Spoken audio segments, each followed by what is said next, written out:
कभी किसी से पूछा है तू कैसा है, और जवाब आया होगा मैं ठीक हूँ। लेकिन क्या वो सच बोल रहा था? इसी फैक्ट्स को हम आज डिटेल में जानने वाले हैं। साइकोलॉजिस्ट के मुताबिक जब लोग इमोशनल पेन या फिर स्ट्रेस फील कर रहे होते हैं तभी वो मैं ठीक हूँ जस्ट कह देते हैं। लेकिन हार्वर्ड यूनिवर्सिटी के अकॉर्डिंग 80% लोग जब लोग स्ट्रेस में या फिर किसी इमोशनल पेन को छुपाने की कोशिश करते तभी वो बोल देते हैं। लेकिन यह एक डिफेंस मैकेनिज्म होता है जो दूसरों को ना परेशान करने के लिए जस्ट लोग यूजुअली ऐसे ही बोल देते हैं। जी हाँ, तो चलिए इसे एक रियल लाइफ एग्जांपल के थ्रू समझने की कोशिश करते हैं। सोचो तुम्हारा एक दोस्त जो दुख और दर्द में है, लेकिन जब आप उससे पूछते हो कि तू कैसा है, वो अपने इमोशन को या एक्सप्रेशन को छुपाने की कोशिश करके जस्ट बोल देता है कि मैं ठीक हूँ। लेकिन जब आप उसे ध्यान से देखने की कोशिश करोगे या फिर इसकी बॉडी लैंग्वेज को रीड करने की कोशिश करेंगे तो आपको समझ में आएगा कि वो झूठ बोल रहा था, जस्ट वो अपने इमोशनल पेन को कंट्रोल कर रहा था। हिटलर एक आर्टिस्ट होता तो शायद वर्ल्ड वॉर 2 ही नहीं होता। एक आदमी जो दुनिया का सबसे बड़ा डिक्टेटर बन गया वो शायद एक सक्सेसफुल पेंटर भी हो सकता था। अडोल्फ हिटलर को बचपन से ही पेंटिंग का शौक था। उसने Vienna academy of fine arts में एडमिशन के लिए अप्लाई किया, लेकिन रिजेक्ट कर दिया गया। ये रिजेक्शन उसके अंदर गुस्से और फ्रस्ट्रेशन को ले आया। उसके बाद हिटलर ने पॉलिटिक्स ज्वाइन की।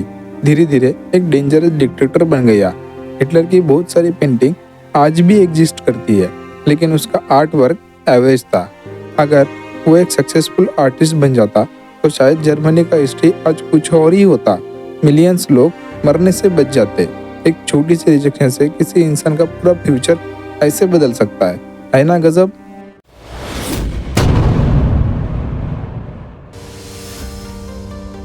नोकिया पहले टॉयलेट पेपर बनाती थी। जिस नोकिया फोन को हम सब जानते हैं वो एक जमाने में टॉयलेट पेपर और रबर बूट्स बनाती थी। नोकिया 1865 में एक पेपर मिल कंपनी थी जो टिश्यू पेपर और टॉयलेट पेपर बनाती थी। उसके बाद कंपनी रबर बूट्स और टायर्स बनाने लगी। 90s के एंड तक ये टेलीकम्युनिकेशन में आ गई और दुनिया का सबसे बड़ा मोबाइल ब्रांड बन गई। एक ज़माने में नोकिया के मोबाइल हर जगह होते थे। 3310 मॉडल इतना स्ट्रॉन्ग था कि लोग उसे छोटी दीवारें तोड़ देते थे। आज भी नोकिया टेलीकम्युनिकेशन और नेटवर्किंग में काफ़ी स्ट्रॉन्ग है। एक कंपनी कितनी भी क्यों ना छोटी हो, अगर वो चाहे तो दुनिया का सबसे बड़ा ब्रांड भी बन सकती है। दैट्स रियली गजब।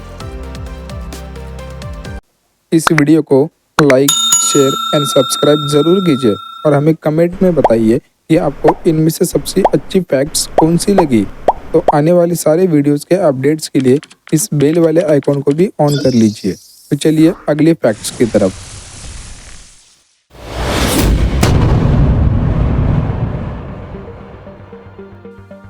सैटर्न एक ऐसा प्लैनेट है जो पानी में भी तैर सकता है। एक पूरा प्लैनेट जो पानी के ऊपर तैर सकता है, ये कैसे पॉसिबल है? सैटर्न एक गैस का जायंट प्लैनेट है जिसमें ज्यादातर हाइड्रोजन और हीलियम है। इसकी डेंसिटी यानी मास पर वॉल्यूम पानी से भी कम होता है। अगर एक बड़ा सा ओशन या फिर पूल होता तो सैटर्न वहाँ भी तैर सकता था। तो चलिए इसे एक रियल लाइफ एग्जांपल से समझते हैं। तुम एक फुटबॉल या फिर वुड का टुकड़ा पानी में फेंकोगे तो वो भी तैरेगा, क्योंकि उसकी डेंसिटी पानी से भी कम होती है। सैटर्न भी एक ऐसा लो डेंसिटी वाला ऑब्जेक्ट है जो थ्योरेटिकली पानी के ऊपर भी तैर सकता है। सैटर्न सिर्फ एक प्लैनेट नहीं, वो एक फ्लोटिंग वर्ल्ड है जो पूरे स्पेस को एक अनोखा मिस्ट्री से भर देता है। दैट्स रियली गजब। ऑक्टोपस के पास 3 दिल होते हैं। एक नहीं, 2 नहीं, पूरे 3 दिल।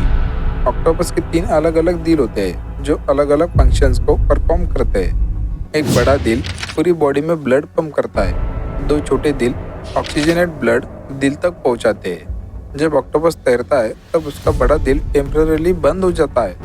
ऑक्टोपस का ब्लड लाल नहीं बल्कि ब्लू कलर का होता है, क्योंकि उसमें होमोसाइन होता है, यानी कॉपर बेस्ड ब्लड होता है। ऑक्टोपस के टेंटेकल्स कट हो जाए तो वो ऑटोमेटिकली ग्रो कर जाते हैं। ये एक इंटेलिजेंट क्रिएचर है जो पजल सॉल्व करता है और एक बोतल का ढक्कन भी खोल सकता है। ऑक्टोपस सिर्फ एक समुद्री जीव नहीं, एक सुपर इंटेलिजेंट क्रिएचर भी है। कौवे इंसान का फेस 5 साल तक याद रखते हैं। कौवे एक स्मार्ट बर्ड है, लेकिन क्या आपको पता है कि वो इंसान का फेस 5 साल तक याद रख सकते हैं?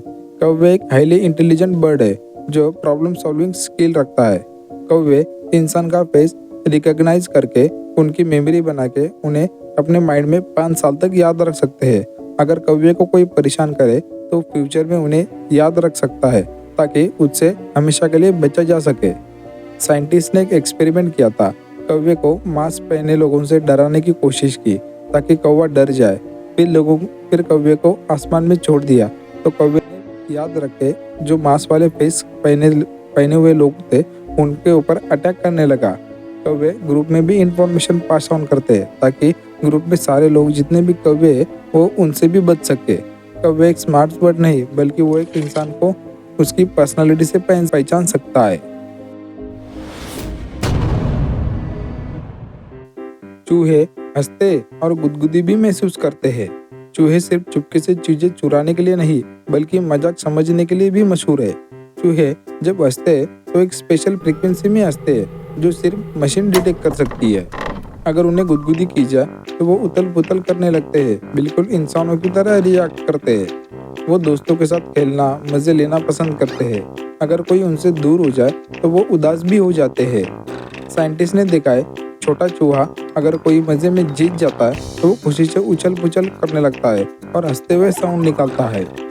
वो एक दूसरे को चिढ़ाने मजाक करने के लिए भी सेंस रखते हैं। चूहे सिर्फ एक चालाक नहीं बल्कि इमोशनल और हंसी मजाक समझते हैं। है ना मजे की बात।